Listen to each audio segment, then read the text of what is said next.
My daughter called me middle-class trash and banned me from walking her down the aisle. But when her drunk mother destroyed the entire ceremony and the groom's family fled, she came back begging, and I said something she'll never forget. I'm 51 years old, work as a truck driver, and honestly never thought I'd be telling this story. But I need to get it off my chest because what happened a few months ago basically destroyed the relationship with my daughter. I mean, with the only family that really mattered to me. I guess I should start from the beginning.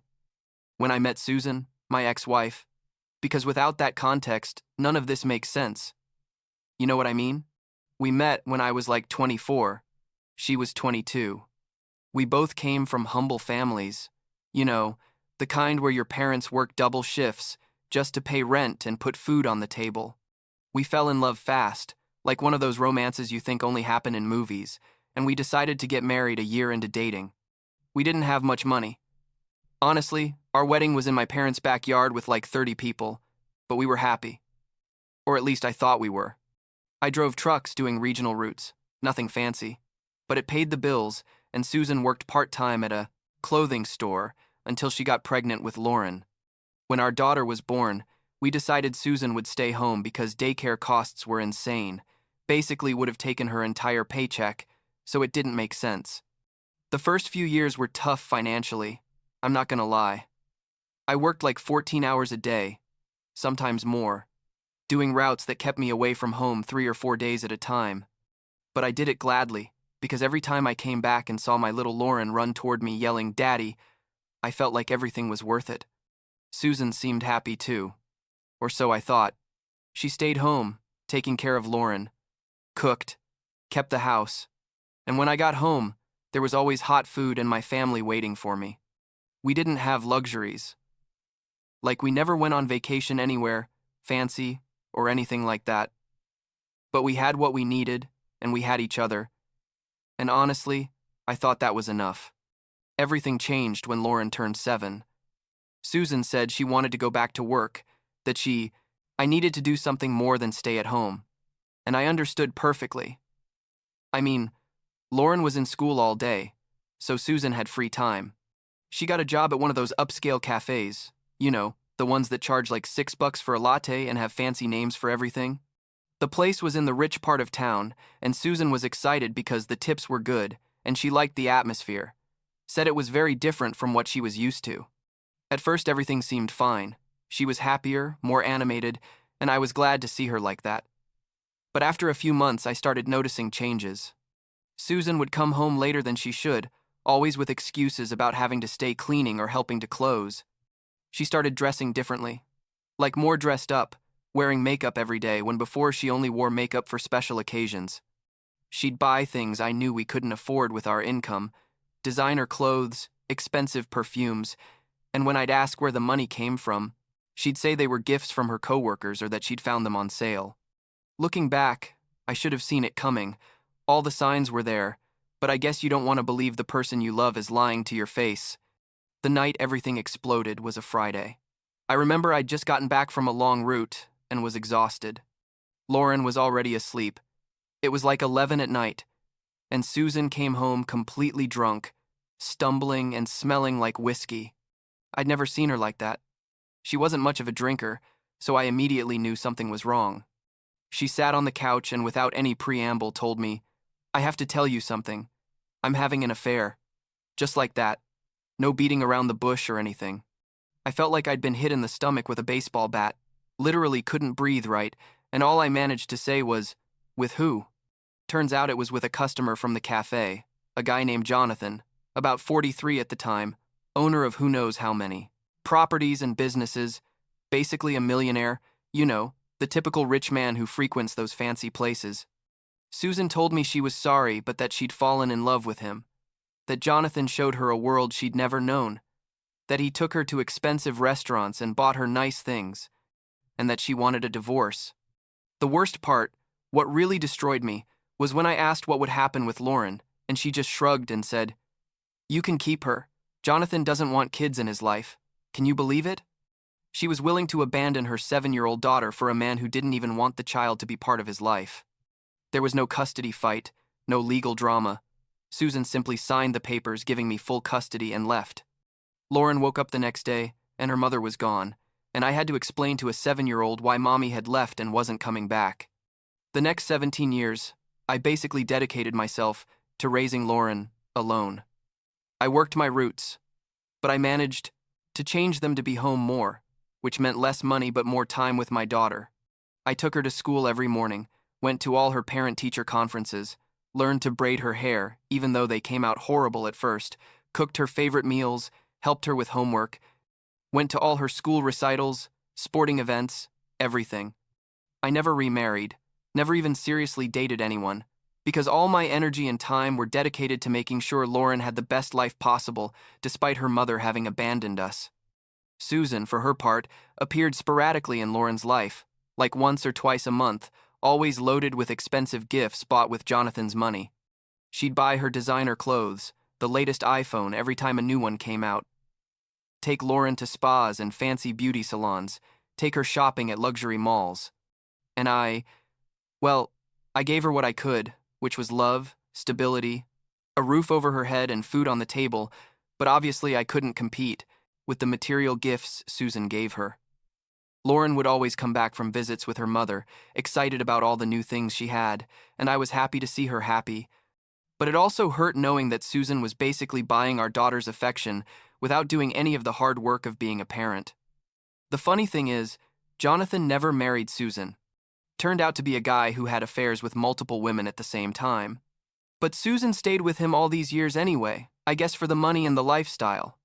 She developed alcohol problems over the years.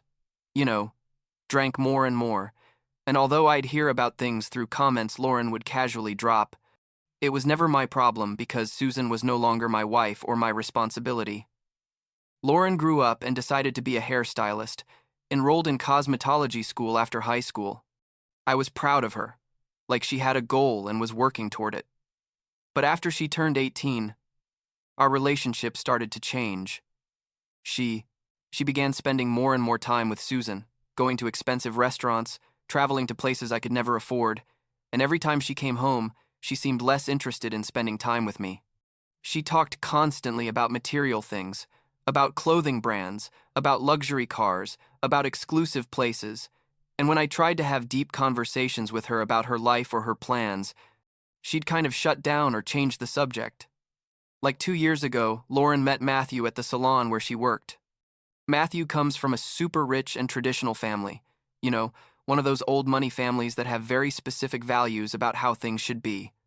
They fell in love quickly, and a year ago, Matthew proposed with a ring that probably cost more than I make in 6 months.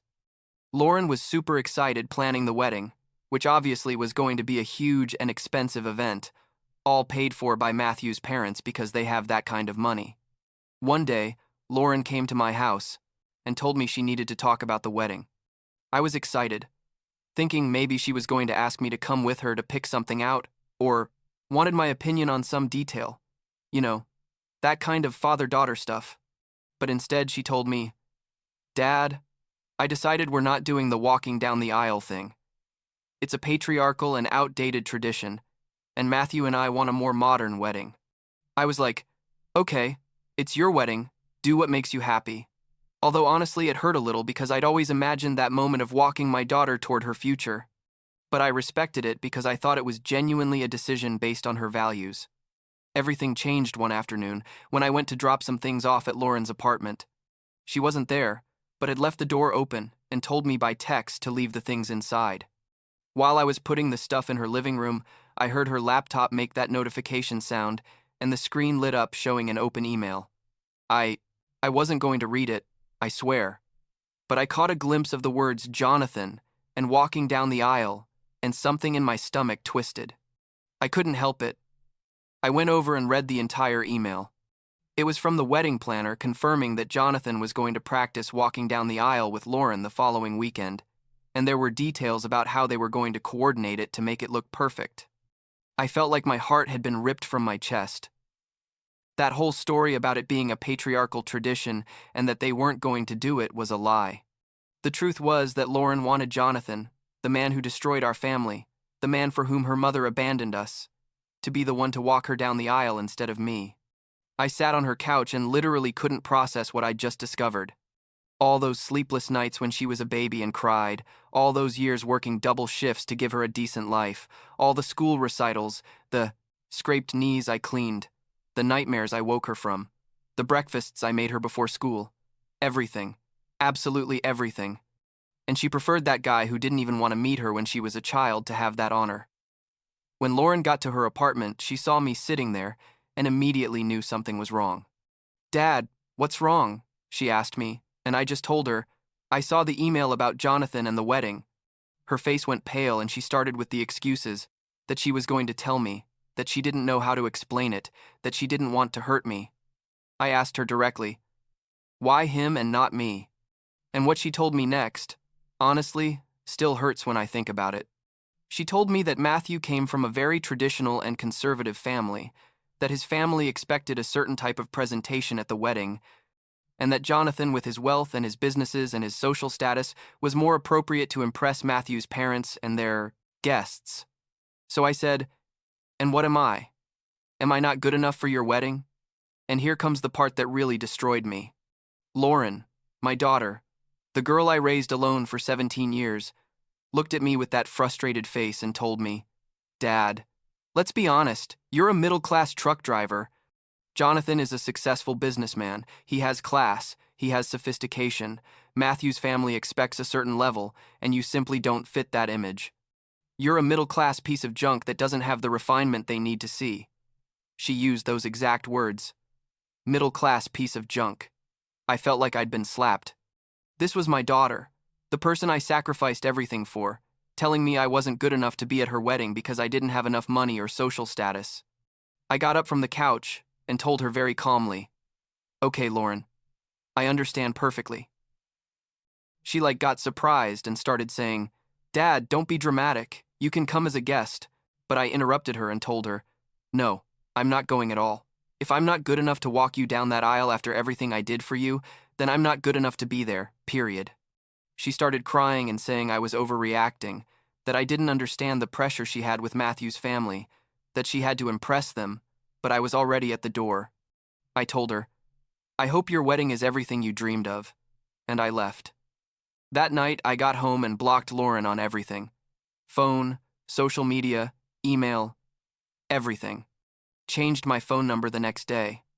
Several of her friends tried to contact me to tell me I was being too harsh, that it was her wedding and I should be there to support her. But none of them knew the whole story. None of them understood what it feels like to dedicate your entire life to someone, only to be told you're an embarrassment. I told the few friends I had that I'd probably be Mia for a while, needed to process all this alone. The wedding was, 2 months ago. I didn't go, obviously, but turns out the universe has a very particular sense of humor.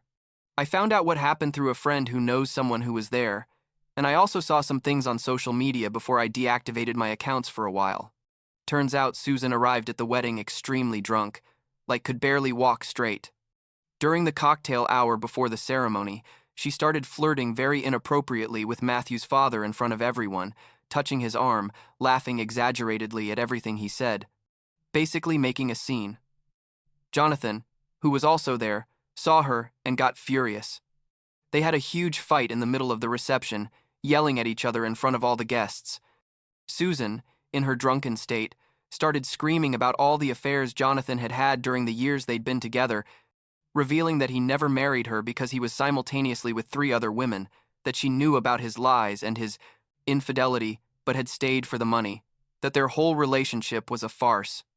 Jonathan yelled back horrible things about her alcohol problems and her erratic behavior, basically airing all their dirty laundry in front of Matthew's super conservative and traditional family. Matthew's parents were horrified. His mother literally put her hand to her chest like a telenovela, and several guests started leaving uncomfortably. Matthew's entire family left before the formal ceremony even started, leaving Lauren devastated. The wedding went ahead because everything was already paid for, but it was an absolute disaster, with half the guests absent and a super awkward atmosphere. Jonathan left immediately after the fight with Susan, so he didn't even walk down the aisle with Lauren in the end. Lauren ended up walking alone, which is ironic considering that was supposedly her feminist decision from the beginning. 2 days after the wedding, I got a call from an unknown number. I'm going to answer, but something made me pick up. But it was Lauren, crying hysterically from a friend's phone because I had her blocked everywhere. She told me everything that happened, though I'd already heard through other means, and begged me to help her fix things with Matthew's family, to talk to them or something. That she needed her father to fix this mess. And I, honestly, felt a strange calm. I told her very quietly, "Lauren, you decided I wasn't good enough for your wedding, that I was a middle-class piece of junk without sophistication or class. You chose the people who abandoned you over the father who raised you, so now you have to live with the consequences of those decisions. I'm not going to rescue you from this." She started yelling that it was unfair, that she needed her dad, but I just told her, "I hope everything goes well in your marriage," and hung up. A week later, I received an email from Lauren, because she still didn't have my new number. It was a long apology, where she admitted she'd been wrong in how she treated me, that she'd been selfish and superficial, that she valued the wrong things.